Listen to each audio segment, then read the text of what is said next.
چیزیں ہمیں دیکھنے سے مشکل لگتی ہیں کیونکہ ہم انہیں اپنی طاقت کے لحاظ سے دیکھتے ہیں، اس لیے اکثر جلدی مایوس ہو جاتے ہیں اور ہمت ہار بیٹھتے ہیں کیونکہ ہم انہیں اللہ کی نظر سے اور اس کی طاقت سے نہیں دیکھتے۔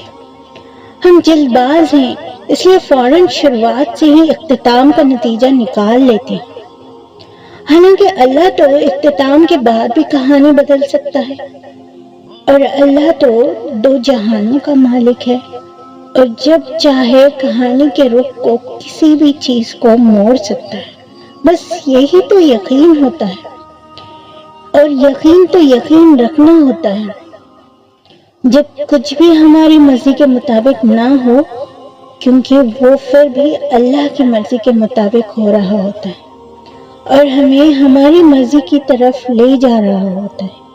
تو پھر یہ بھول جاؤ کہ تم سے کیا ہو سکتا ہے اور یہ سوچو کہ تمہارے اللہ سے کیا نہیں ہو سکتا۔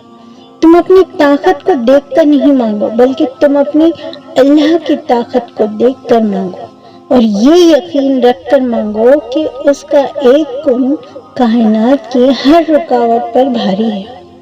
اس کا ایک کن اپنے اندر دو جہانوں کی طاقتوں کو سمیٹے ہوئے ہے